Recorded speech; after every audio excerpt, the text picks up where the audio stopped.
Hello guys, एक और नए वीडियो में आप सभी का स्वागत है। अपन बात कर रहे थे गाइस किसके बारे में? इंडियन पॉलिटी के बारे में अपन चर्चा कर रहे थे।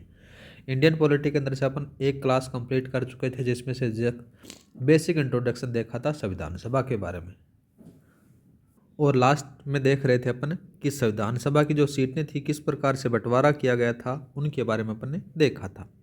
अब बात करते हैं तो संविधान सभा की जो सर्वाधिक सीटें थी किस प्रांत को मिलती हैं, कौन सी रियासत को मिलती हैं, उनके बारे में देखेंगे। ठीक है, तो सबसे पहले अपन हेडिंग डालते हैं संविधान सभा की सर्वाधिक सीटें किसको मिलती हैं। ये ब्रिटिश प्रांत को दी जाती हैं, जिसको संयुक्त प्रांत बोला जाता है, जिसमें 55 सीटें हुआ करती थी। दूसरा बात करें रियासतों के बारे में तो हैदराबाद रियासत को मिलती हैं 16 सीटें। हैदराबाद जो है ये एक रियासत हुआ करती थी, इसका जो प्रतिनिधित्व था वो संविधान सभा में नहीं भेजा गया था। इम्पोर्टेंट है, याद रखना। और सबसे बड़ी जो देसी रियासत थी वो मैसूर हुआ करती थी। कौन सी थी गाइस? मैसूर हुआ करती थी, क्योंकि इसके पास में 7 थी। अब बात करते हैं, जैसे महात्मा गांधी हो गए, मोहम्मद अली जिन्ना हो गए, तेज बहादुर हो गए, जयप्रकाश नारायण हो गए। ये क्या थे? ये संविधान सभा के सदस्य नहीं हुआ करते थे। ठीक है, इनका नाम याद रखना। महात्मा गांधी, मोहम्मद अली जिन्ना, तेज बहादुर, जयप्रकाश नारायण, ये संविधान सभा के सदस्य नहीं थे। आपसे सीधा सीधा सवाल पूछेगा, निम्नलिखित में से संविधान सभा का सदस्य कौन था? इनमें से 3 नाम दे देगा, एक अलग दे देगा जो संविधान सभा का सदस्य हुआ करता था। और ऐसे ही सवाल पूछे जाएंगे, आप उनको गलत करके आ जाओगे। अब बात करते हैं महिलाओं के बारे में। जो संविधान सभा के अंदर से महिलाओं की संख्या कितनी थी? 15 थी। अब वो 15 महिलाएं कौन कौन सी थी, उन्हीं के बारे में बात करते हैं। इससे सवाल बना हुआ है आरपीएससी से, आप उठाकर देख सकते हो, पीवाईक्यू, उसमें आपको जरूर मिल जाएगा। सरोजनी नायडू हो गई, सुचेता कृपलानी हो गई, राजकुमारी अमृत कौर हो गई, विजय लक्ष्मी पंडित हो गई, दुर्गाबाई हो गई, पूर्णिमा बनर्जी हो गई, हंसाबाई, कमला चौधरी, रेणुका रॉय, ठीक है, लीला रॉय, मालती चौधरी। दूसरा जाता है मेरी एस्किनी। इसके बारे में थोड़ा सा ज़रूर याद रखना, ये थोड़ी इंपॉर्टेंट है। इंपॉर्टेंट क्यों है गाइज? ये एकमात्र महिला मनोनीत थी। ठीक है, आगे बात करते हैं। नेक्स्ट नेक्स्ट कौन सा आता है? जैसे अम्मू स्वामीनाथन हो गई, बेगम एजाम रसूल हो गई, और नेक्स्ट आती है दक्ष यानी बेला मसूद। इस प्रकार से 15 महिलाएं थी। किस में थी? संविधान सभा के अंदर से। इनमें से भी सवाल जरूर पूछ सकता है कि निम्नलिखित में से कौन सी, या फिर महिलाओं का नाम दे देगा और उनके बारे में पूछ सकता है। तो इन 15 महिलाओं का नाम जरूर याद रखना। अब बात करते हैं आगे। अब आगे अपन क्या बात करेंगे? सबसे पहले लिखते हैं अपन संविधान निर्माण के बारे में। तो यहाँ पर लिखो गाइज, संविधान निर्माण। संविधान निर्माण के लिए किस प्रकार से क्या क्या हुआ है, कितनी बैठकें, उनके बारे में बात करते हैं। जब संविधान सभा की जो प्रथम बैठक होती है तो लिखो आप यहाँ पर प्रथम बैठक। प्रथम बैठक का जिक्र होता है 9 दिसंबर को। कब? 9 दिसंबर 1946 को होता है। इसके अंदर से जो कुल सदस्य थे वो याद रखना, कुल सदस्य उपस्थित कितने थे? तो याद रखना 211 थे। कितने थे? 211। इस प्रथम बैठक के अंदर से बात करें, अध्यक्ष किसको बनाया जाता है? तो अध्यक्ष लिख सकते हो सबसे बुजुर्ग आदमी को बनाया गया। नाम आ जाता है उनका सच्चिदानंद सिन्हा। किनको बनाया गया? सच्चिदानंद सिन्हा को। क्यों बनाया गया? ये बुजुर्ग व्यक्ति हुआ करते थे। जो प्रथम बैठक होती है, प्रथम बैठक के अंदर से जो मुस्लिम लीग थी ना, उसने भाग नहीं लिया। फिर क्या होता है? इसके 2 दिन बाद में ही दूसरी बैठक होती है। कब होती है? 11 दिसंबर 1946। 11 दिसंबर 1946 के अंदर से क्या होता है? यहाँ पर अध्यक्ष चेंज हो जाता है। तो इसके बारे में लिख सकते हो आप दूसरी बैठक। दूसरी बैठक। और दूसरी बैठक में अध्यक्ष किसको बनाया जाता है? डॉक्टर राजेंद्र प्रसाद को बनाया जाता है। डॉक्टर राजेंद्र प्रसाद को अध्यक्ष बनाया गया। अब बात करते हैं अध्यक्षों से रिलेटेड भी कभी कभार क्वेश्चन आ जाता है। तो सबसे पहले अस्थायी अध्यक्ष। अस्थायी अध्यक्ष किसको बनाया गया? तो सबसे पहले जो बैठक होती है 9 दिसंबर 1946 को, जिसके अंदर से 211 लोग उपस्थित थे, तो उसमें से सबसे जो बुजुर्ग व्यक्ति थे उनका नाम आता है सच्चिदानंद सिन्हा को बनाया गया था। ठीक है, सच्चिदानंद सिन्हा, इनको अस्थायी अध्यक्ष बनाया गया। अब बात करते हैं स्थायी अध्यक्ष किसको बनाया जाता है। तो अध्यक्ष के बारे में याद रखना, डॉक्टर नाम आता है डॉक्टर राजेंद्र प्रसाद। क्या आता है? डॉक्टर राजेंद्र प्रसाद आता है। उपाध्यक्ष आपसे पूछ लिया जाए तो ये भी याद रखना, उपाध्यक्ष किसको बनाया जाता है? एच.सी. मुखर्जी को बनाया जाता है। किसको बनाया गया गाइज? एच.सी. मुखर्जी को बनाया गया। अगर आपसे ये पूछ लिया जाए संवैधानिक सलाहकार, संवैधानिक सलाहकार, संवैधानिक सलाहकार किसको बनाया गया? तो ये बी.एन. राव को बनाया गया। किसको बनाया गया गाइज? बी.एन. राव को बनाया गया। उम्मीद करता हूँ कि आपको इतना समझ में आ गया होगा। और बात करते हैं आगे। तो देखो क्या होता है, 13 दिसंबर का टाइम आता है। कितने का? 13 दिसंबर। 13 दिसंबर 1946 का समय आता है। इसी के बारे में बात करें तो 13 दिसंबर 1946 को क्या होता है? जवाहरलाल नेहरू ने संविधान सभा के समक्ष उद्देश्य प्रस्ताव पेश किया।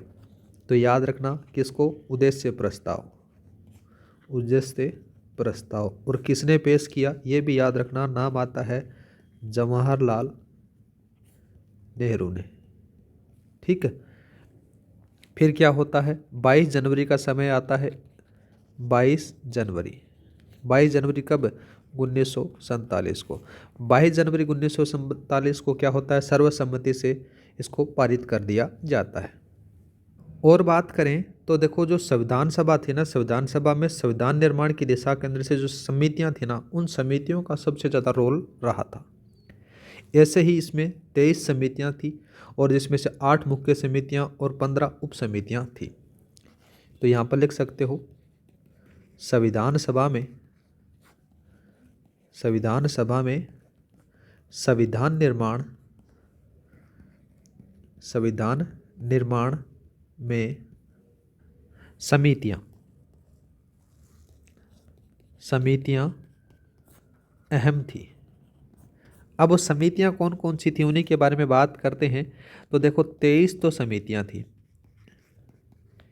23 समितियां आ जाती हैं और 8 मुख्य समिति आ गई, 8 मुख्य समिति आ गई। ठीक है, एक और लिख लो फिर। और 15 थी वो उप समितियां थी, उप समितियां थी। ये तीनों चीज़ें याद रखना। कितनी कितनी थी दोबारा से रिवीजन कर सकते हो। 23 समितियां, 8 मुख्य समितियां और 15 उप समितियां आ जाती हैं। अब मेन रूप से अगर आपसे एग्जामिनर सवाल पूछता है तो वो इनके बारे में पूछता है, 8 मुख्य समितियों के बारे में। तो 8 मुख्य समितियों के बारे में बात करते हैं, उनके अध्यक्ष कौन थे उनके बारे में। तो आप यहाँ पर लिखो 8 मुख्य समितियाँ, 8 मुख्य समितियाँ। तो 8 उप मुख्य समितियाँ थी, उन्हीं के बारे में बात करें ना गाइज। तो पहली जो समिति आती है उसका नाम आता है संघ समिति। कौन सा लिखोगे? संघ शक्ति समिति। संघ शक्ति समिति है, उसके जो अध्यक्ष थे वो नाम याद रखना जवाहरलाल नेहरू थे। ठीक है गाइज। दूसरा बात करते हैं, एक और आती है संघ संविधान समिति, संघ संविधान समिति।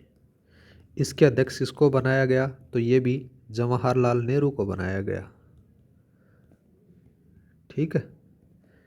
तीसरी बात कर लेते हैं, तीसरी कौन सी आएगी? राज्यों से समझौता समिति एक बनी थी, राज्यों से समझौता समिति। इसके अध्यक्ष किसको बनाया गया? ये भी जवाहरलाल नेहरू को बनाया गया। ठीक है गाइज। चौथा बात करते हैं, एक बनी थी अल्पसंख्यक और मूल अधिकार समिति। क्या बनी थी ये? अल्पसंख्यक व मूल अधिकार, मूल अधिकार समिति।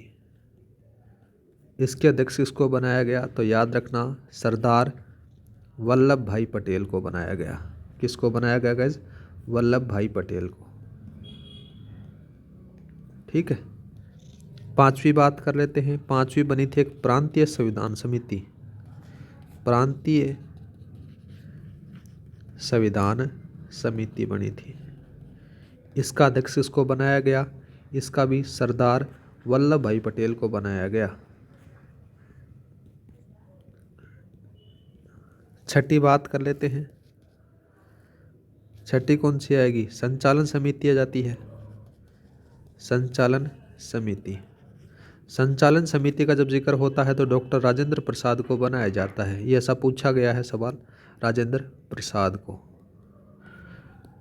सातवीं बात कर लेते हैं, एक आ जाती है नियम वाली, नियम प्रक्रिया, नियम प्रक्रिया समिति। क्लास की पीडीएफ पर आपको टेलीग्राम पर मिल जाएगी। टेलीग्राम का जो लिंक है डिस्क्रिप्शन में दे रखा है, वहाँ पर जाकर आप ज्वाइन कर सकते हो। हर क्लास की पीडीएफ वहाँ पर मिल रही है। नियम प्रक्रिया समिति के बारे में जब जिक्र करें तो किसको बनाया जाता है? डॉक्टर राजेंद्र प्रसाद को बनाया जाता है। ठीक है लड़ले। और आठवीं और लास्ट जो समिति आती है वो आती है प्रारूप समिति। कौन सी आती है? प्रारूप समिति। प्रारूप समिति किसके द्वारा बनाएगी? किसको बनाया गया? डॉक्टर भीमराव को बनाया गया। ठीक है, भीमराव अंबेडकर को। इनको क्या बनाया गया? प्रारूप समिति के अध्यक्ष बनाया गया। इससे सवाल बहुत ज़्यादा आते हैं, इम्पोर्टेंट है, ज़रूर याद रखना। तो अपन थोड़ा सा इसके बारे में पढ़ लेते हैं। तो गाइज हेडिंग डालो आप यहाँ पर, किसके बारे में? प्रारूप समिति। प्रारूप समिति। प्रारूप समिति के बारे में अपन जिक्र करने वाले हैं। सबसे पहले बात करें इसका गठन कब होता है, तो गठन याद रखना 23 अगस्त को होता है। 23 अगस्त 1947 को प्रारूप समिति का गठन किया जाता है। प्रारूप समिति के अंदर से सदस्यों की संख्या अगर आपसे पूछे तो आपको बतानी है 7 आ जाती है। वो 7 सदस्य कौन कौन थे उन्हीं के बारे में बात करें तो सबसे पहले नाम आ जाता है भीमराव का, भीमराव अंबेडकर। भारत के संविधान को लिखने में सबसे ज़्यादा रोल इन्हीं का रहता है। ठीक है, तो इनको किसको बनाया जाता है? इनको अध्यक्ष का पद दे दिया जाता है। दूसरा बात करते हैं, दूसरा जाता है एन गोपाल स्वामी, एन गोपाल स्वामी अय्यर। ये क्या थे? वकील। ठीक है। तीसरा बात करते हैं, तीसरा कौन आता है? तीसरा जाता है अलादी, अलादी कृष्णा स्वामी, कृष्णा स्वामी अय्यर आते हैं। ये भी कौन होते हैं? ये भी वकील आपको देखने को मिलेंगे। चौथा बात करते हैं, नाम आ जाता है के.एम. मुंशी। ये क्या थे? ये कांग्रेसी थे। पांचवा बात करते हैं, नाम आ जाता है सैयद मोहम्मद सादुल्ला। ये भी इसके सदस्य होते हैं। ये मुस्लिम लीग के सदस्य होते हैं, याद रखना।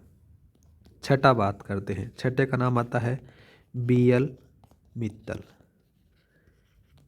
ठीक है, बी.एल. मित्तल क्या होता है? ये इस्तीफा दे देते हैं। इस्तीफा देने का रीज़न ये था कि इनका स्वास्थ्य खराब हो गया था, तो ये बोला कि मैं नहीं संभाल पाऊंगा, तो इनकी जगह एक नए सदस्य आते हैं और नए सदस्य का नाम था एन माधव। इनके बारे में याद रखना। ठीक है, एक और लिख सकते हैं अपन सातवां। सातवां कौन लिखोगे? डी.पी. खेतान। डी.पी. खेतान को भी नियुक्त किया गया, लेकिन इनकी मृत्यु हो जाती है और मृत्यु हो जाने के बाद में इनकी जगह आते हैं टी.टी. कृष्णमाचारी। ये क्या थे? ये कांग्रेसी थे। इस प्रकार से ये 7 सदस्य मिलकर प्रारूप समिति को चलाते हैं। और बात की जाए तो जो संविधान का प्रारूप है ना, जो या फिर मसौदा है, उसको तैयार किसने किया? बी.एन. राव के द्वारा तैयार किया गया और उन्हीं को अध्यक्ष बनाया जाता है। इस प्रारूप समिति के विस्तृत रूप से विश्लेषण कर प्रारूप समिति ने इसको 21 फरवरी 1948 को भारत के राजपत्र में प्रकाशित करवाया। कब प्रकाशित करवाया? 21 फरवरी 1948 को। और प्रकाशित करवाने के बाद में उन्होंने ये कहा, खुले में कहा कि हमें सुझाव दीजिए, सुझाव के लिए आमंत्रित कर सकते हैं और सुझावों के आधार पर आवश्यक जो भी होगा हम उसके अंदर से संशोधन करेंगे। और संशोधन करने के बाद में अक्टूबर 1948 में प्रकाशित करवाया गया। ठीक है, और संविधान सभा में विचार हेतु इसे क्या क्या रखा गया था? पटल के ऊपर भी रखा गया था। और इस प्रकार से संविधान सभा में 3 वचन वाचन हुए थे। उन 3 वाचनों के बारे में जरूर याद रखना। तो आप लिख सकते हो यहाँ पर वाचन कितने हुए, 3 हुए। कौन कौन से और कब कब हुए। पहला वाचन बात करते हैं प्रथम वाचन।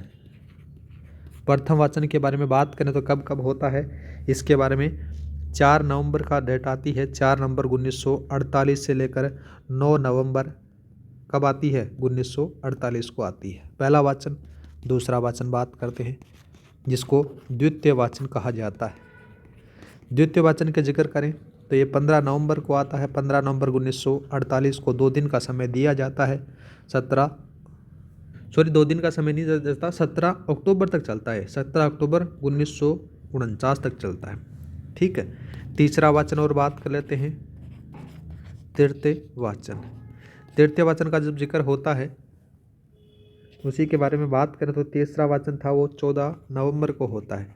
14 नवंबर 1949 से लेकर 26 नवंबर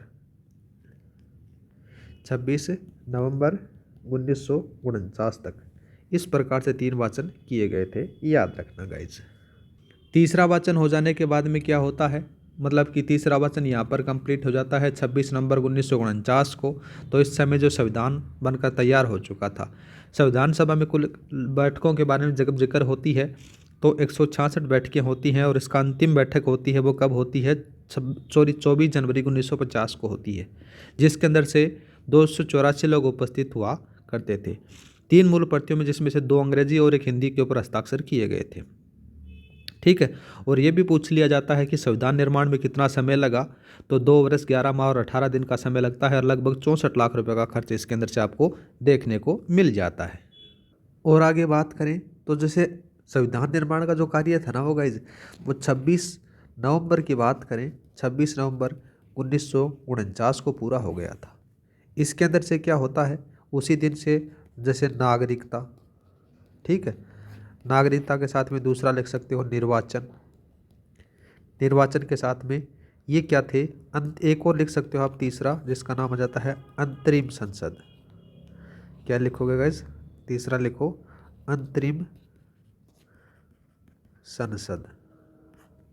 और इनसे संबंधित जो अनुच्छेद बात करें, आर्टिकल 16 आर्टिकल इसमें लागू किए गए। कौन कौन से अनुच्छेद थे, जैसे के बारे में बात करें, जैसे 5 हो गया, 5, 6, 7, 8, 9 हो गया, 9 के बाद में 60 हो गया, 324 हो गया, 366 हो गया, 366 के बाद 367 हो गया, 367 के बाद में एक आता है 379 आ जाता है, एक 380 आ गया, 388 हो गया, 388, 391, 391 बाद 393 और 394 इनको लागू कर दिया जाता है उसी दिन। शेष बाद में 26 जनवरी 1950 के बाद में उनको लागू किया जाता है भारतीय संविधान के अंदर। और बात करते हैं तो भारतीय संविधान था ना, उस संविधान सभा के द्वारा कौन कौन से कार्य किए गए थे उनके बारे में बात करते हैं।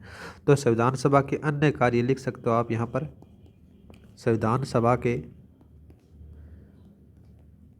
अन्य कार्य कौन कौन से आपको देखने को मिलेंगे, जैसे 22 जुलाई की बात करें, 22 जुलाई कब, 1947 को।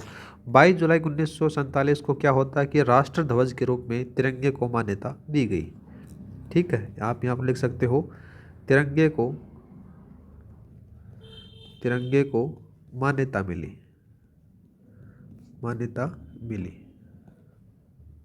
और बात करें तो मई की बात आती है, मई 1949 की। इस समय क्या होता है कि भारत की राष्ट्रमंडल की सदस्यता को भी स्वीकृत किया गया था। एक और लिख सकते हो, जैसे 24 जनवरी की बात करते हैं, 24 जनवरी कब, 1950 को। 24 जनवरी 1950 को क्या होता है, राष्ट्रगान राष्ट्रीय गीत को मान्यता मिलती है और उसी दिन डॉक्टर राजेंद्र प्रसाद हैं वो अंतरिम राष्ट्रपति के रूप में चुने जाते हैं। ये तीनों चीज़ें आप लिख सकते हो। एक का नाम रखना आपको राष्ट्रगान, इसी के साथ में राष्ट्रगीत। ठीक है, राष्ट्रगीत के साथ में आ जाता है अंतरिम रूप से राष्ट्रपति कौन चुने जाते हैं, डॉक्टर राजेंद्र प्रसाद चुने जाते हैं। राजेंद्र प्रसाद इनको चुना गया। और बात की जाए तो जो संविधान सभा के अंतरिम संसद के रूप में भी चुना जाता है, तो संविधान सभा ने भारत की आज़ादी से लेकर प्रथम संसद के चुनाव 1952 तक होने पर अंतरिम संसद में कार्य किया था। प्रथम बैठक के बारे में बात करें तो प्रथम बैठक होती है 17 नवंबर 1947 को और अंतिम बैठक होती है 17 अप्रैल 1952 को होती है। ठीक है। अगर संविधान सभा की बात करें तो संविधान सभा की जो प्रथम बैठक होती है वो 9 दिसंबर 1946 को होती है और अंतिम बैठक होती है वो 24 जनवरी 1950 को होती है। एक और लिख सकते हो जैसे संसद का अध्यक्ष, या फिर ये लिख सकते हो अंतिम संसद का अध्यक्ष किसको चुना गया, तो नाम आता है उनका गणेश वासुदेव मावलंकर को चुना गया। ठीक है। संविधान की प्रथम संशोधन के बारे में बात करें तो वो कब होता है, संविधान में प्रथम संविधान संशोधन 1951 में इसी अंतरिम संसद से किया जाता है। इस प्रकार से आपका जो संविधान सभा के बारे में जो भी था वो मेन चीज़ें मैंने कंप्लीट करवा दी एक शॉर्ट नोट के रूप में। आगे वाले वीडियो में अपन चर्चा करेंगे संविधान की विशेषताओं के बारे में। आज के लिए इतना ही, मिलते हैं नेक्स्ट वीडियो में। जय हिंद, जय भारत। PDF फाइल आपको टेलीग्राम पर मिल जाएगी, टेलीग्राम का लिंक डिस्क्रिप्शन में दे रखा है, वहाँ पर जाकर आप ज्वाइन कर सकते हो।